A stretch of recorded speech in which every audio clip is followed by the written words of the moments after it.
Welcome everyone to the first webinar in the AskHala series.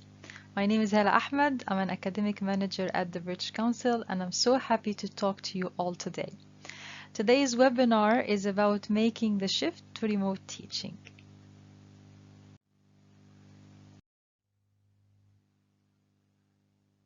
I'm very aware that many of you might already know some of the content and the tools we're sharing today.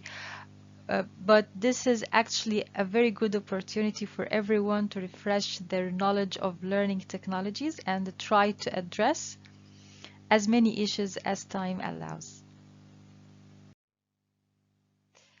Here are some learning outcomes of today's webinar, and we hope by the end of today's webinar you'll be able to identify key concepts and the principles of remote teaching. Use Microsoft Teams tools to deliver a lesson online. Lift a lesson from printed materials like from a textbook or a course book to Microsoft Teams. And access support resources.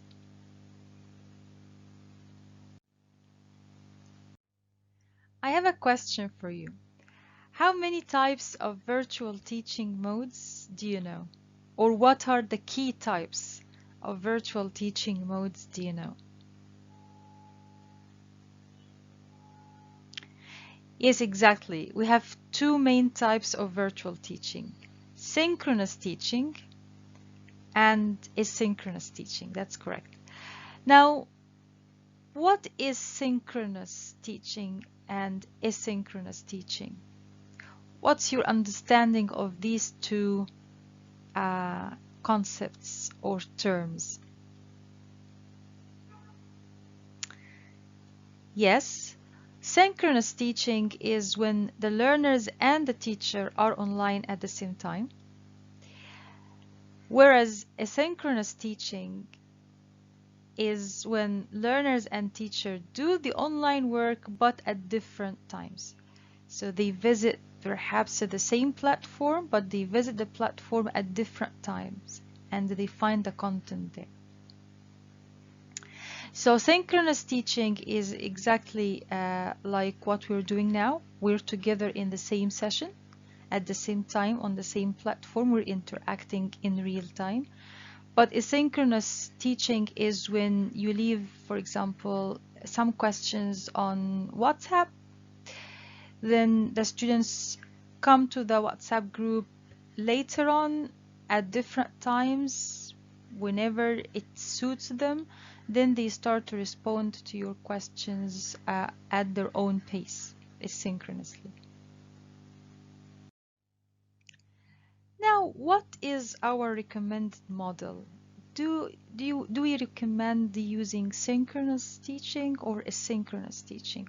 Actually, our recommended method is to have a combination of both approaches. So try to vary your ways and your channels of communication. Try to combine an approach of synchronous plus asynchronous teaching.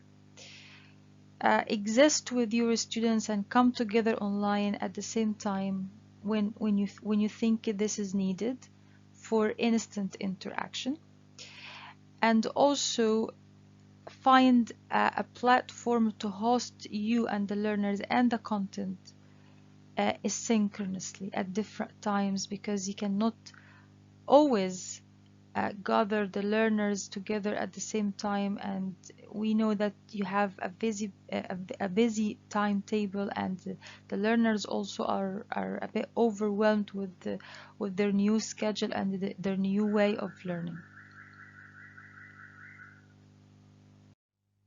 So you can see on the screen now an example of how to make decisions and how to make choices around the method of delivery or your way of teaching. So this is a snapshot from a syllabus. It shows you what the students need to study in week 1 and week 2. And the skills are categorized, as you know, into categories: receptive skills like reading and listening, productive skills like writing and speaking, and language work on grammar and vocabulary, and if there are any review activities. So the teacher who designed this syllabus thought that they might do the receptive skills asynchronously. They might leave some reading texts and some listening materials in the form of audio files on an asynchronous platform like Edmodo, for example, or Facebook group, or Classroom, Google Classroom. Then the students can come and visit the platform and check out the reading and the listening materials there. They read and listen. They can even replay the audio file. They can reread again and again. Then they can answer whatever questions you left them. But what's really important here is that you leave them very clear instructions, because you do not exist together at the same time. So there is no chance here, if you decide to do it asynchronously, there is no chance you give instructions yourself to the students, and there is no chance here to answer their questions on the spot. So it's really important for you to leave them very clear, very detailed instructions on that platform, so that they know what they need to do.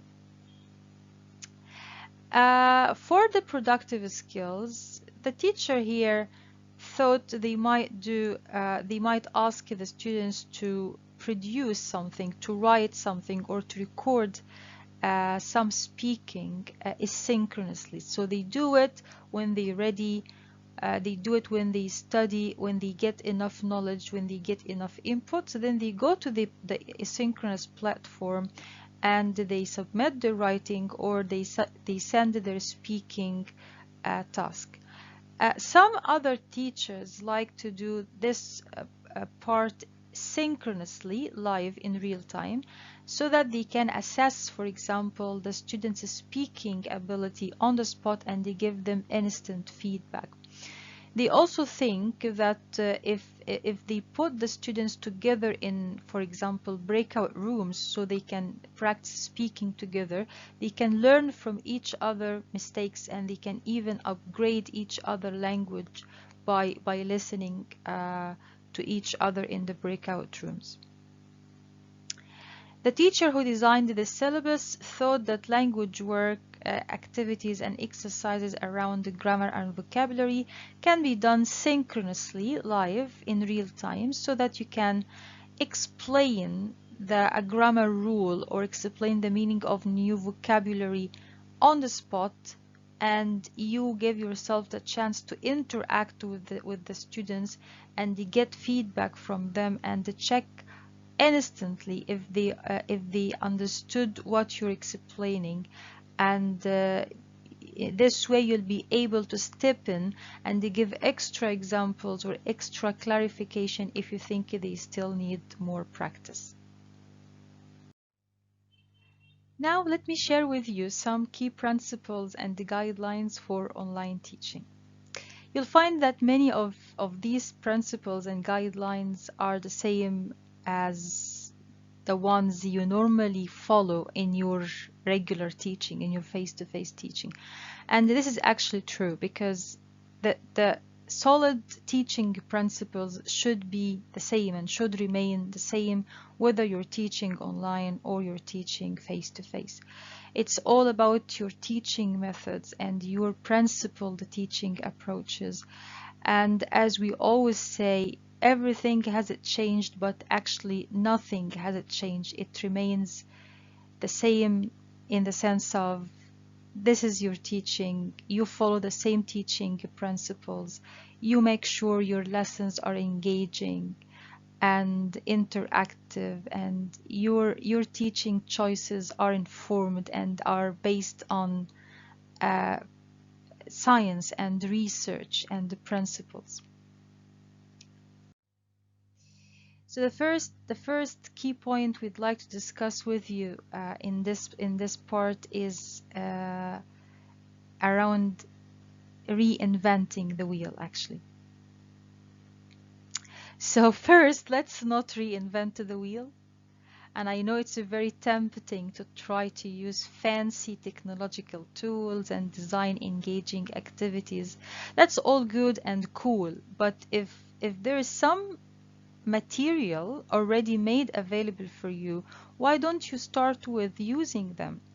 Then you can adapt to those existing materials if you need to. And actually, the British Council Global website, Teaching English, is a very good place to start from. And there you'll find a very good range of activities ready for you to use without having to start from scratch. So think about the existing materials around you, materials that you have access to, materials that you trust and you know they are reliable and accurate and appropriate, and start from that. Do not invent stuff if it's already out there. So don't reinvent the wheel. The next point here is, as you can see from the picture, is around your local context. It's really important for you to think about your local context and consider what tools work better than others. This includes your understanding of the surroundings, the existing resources, the internet capacity in your country, in your city, in your neighborhood, what devices the learners have at home, what platforms or tools are they familiar with, and how confident do they feel about using them. So don't get tempted and use tools or platforms that sound and look fancy and sophisticated but might not be very useful for your learners or might not really work best with your content and curriculum. Also, always remember, it's pedagogy before technology. It's your effective teaching methods, not the technological tools, that make learning happen. It's you and your teaching pedagogy, not the medium, not the technology. The next point, actually, I know that the picture is quite tricky and you might be wondering now what that means, but it's about less is more. Now, from my experience, I've been working online for a while now, and I've noticed that planning for lessons online takes more time than planning for lessons face to face. And during these difficult times, really, your time and effort are very valuable resources, and you need to use them very wisely, especially during this difficult time. So think about a reasonable number of activities you can do online with your learners. Think about their attention span and how this is different from the days when they studied with you in the real class. Also think about the learning outcomes that you really want to achieve and design or select your activities accordingly. So do not put in an activity in your lesson if there is no learning outcome, if it doesn't have a very clear learning purpose. Don't overwhelm yourself, especially in these tricky times, and don't overwhelm your learners either. So 2 or 3 focused activities with clear learning purpose are better than 5 or 6 activities where learners are lost or they lost focus and attention.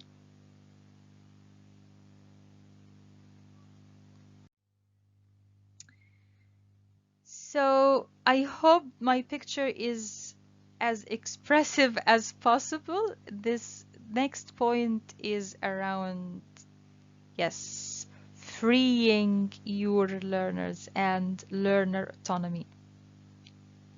As much as COVID-19 and online teaching is an opportunity for all of us to learn new skills and invent new ways of learning, it is also an opportunity for learners to develop new skills and to become more independent learners.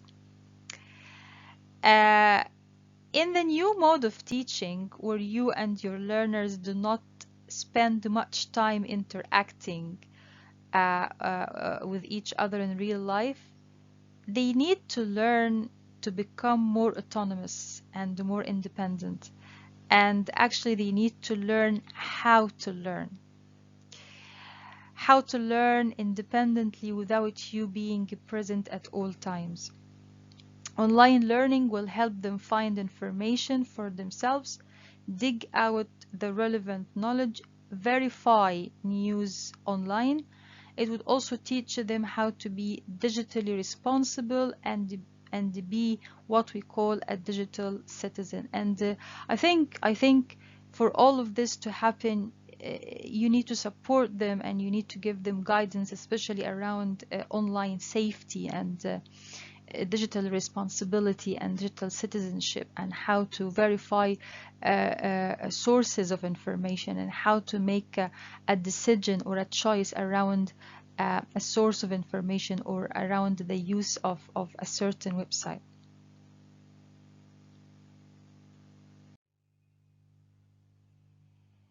Now I'm moving to the next point.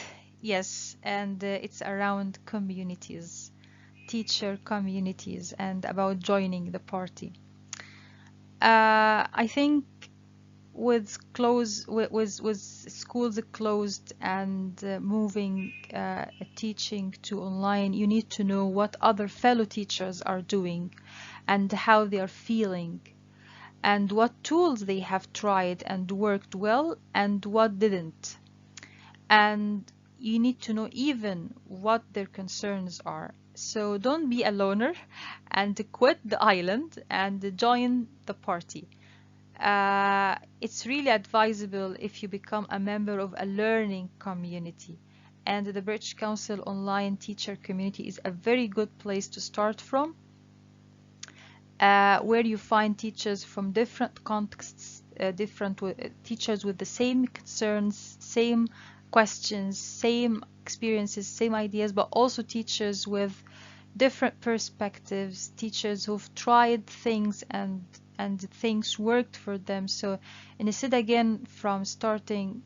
of starting from square one, you can start where others finished and developed some knowledge already. It's time now to explore some practical tools from Microsoft Teams, and let's see together how we can use them for teaching purposes.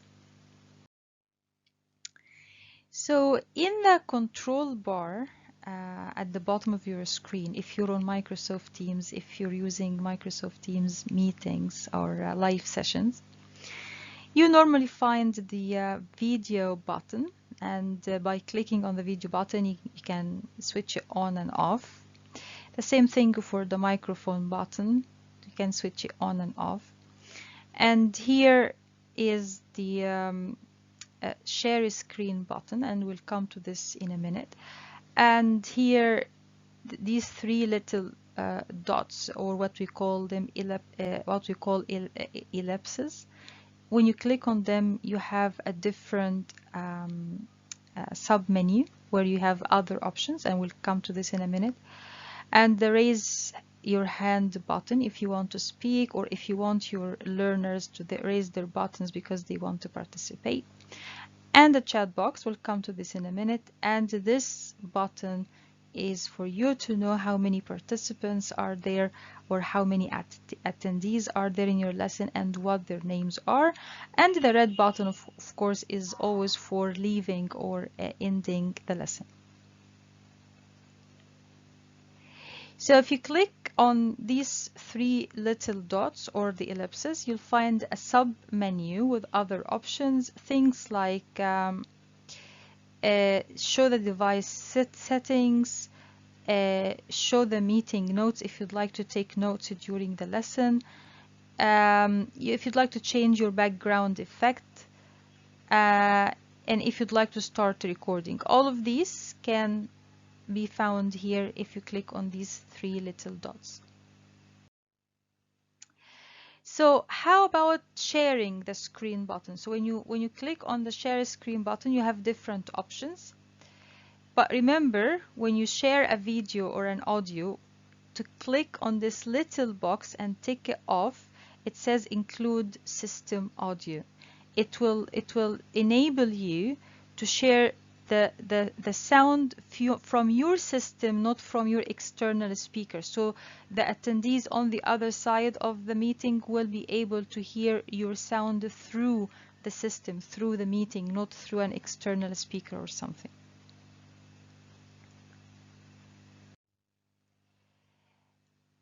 As for the chat button, when it actually it can be very useful in many activities. You can use it for dictation. You can use it for encouraging interaction between you and your learners. They can type. They can use emojis. They can even use pictures to express emotions or to convey messages. You can also attach files here. You can even change the style of your text. All of this can be used actually to explain grammar rules using color coding. It can be used for dictation and other activities. Another activity here is the Graffiti Wall. It's a very good starter or finisher actually for meetings, live lessons, webinars, training sessions, online lessons, and there is no preparation needed actually. So when you press on the share screen button, it gives you different options. Please click on the whiteboards application. Then you can ask participants to draw how they feel today. They can use symbols to represent their feelings. They can use emojis. They can use their own drawings. This space is actually collaborative, so they can participate all at the same time. They can draw using different colors. You can even share the link afterwards to the Graffiti Wall by email or post it on social media just to share, you know, the final work the participants have done. Those participants can be learners, they can be your fellow teachers in a training session, they can be anybody.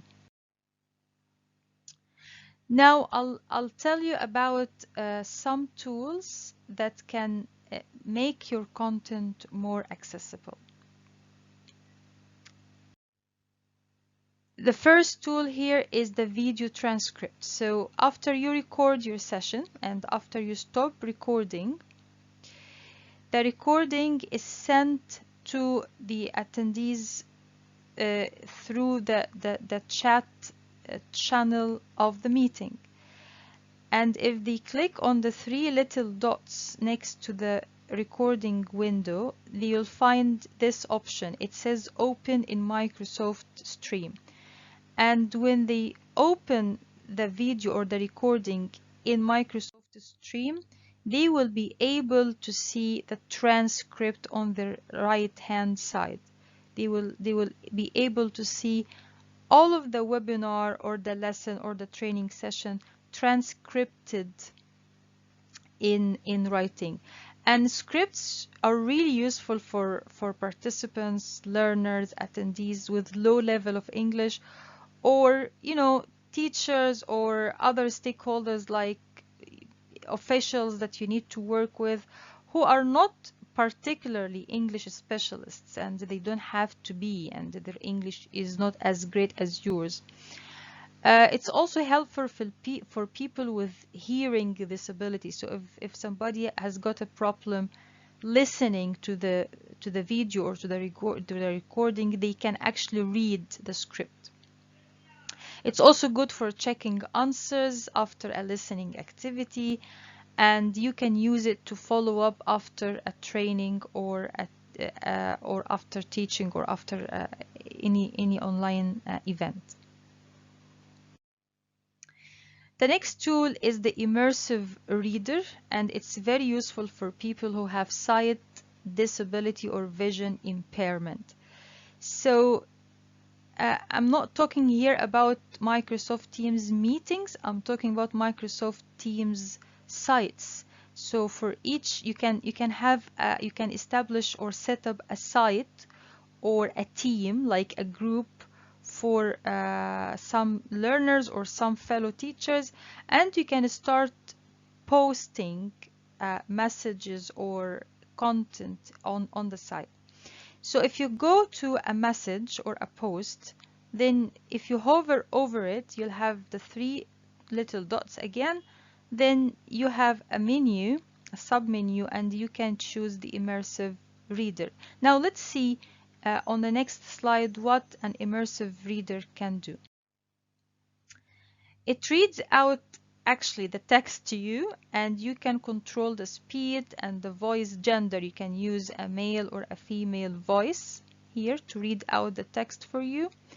And it's very good for dictation activities. So imagine that you dictate a text, then they write the text, then they use the immersive reader to challenge each other. So participants can write messages to each other and to challenge each other through using the tool to speak it out, or they can dictate the text for each other through the immersive tool. The next tool is the inline message translation. It's also useful for people who are not English specialists or even parents or who are supporting the learners at home and their English is not really strong. So again, if you hover over the message, you'll find the three dots, then you find translate, then it translates the message in whatever language into English.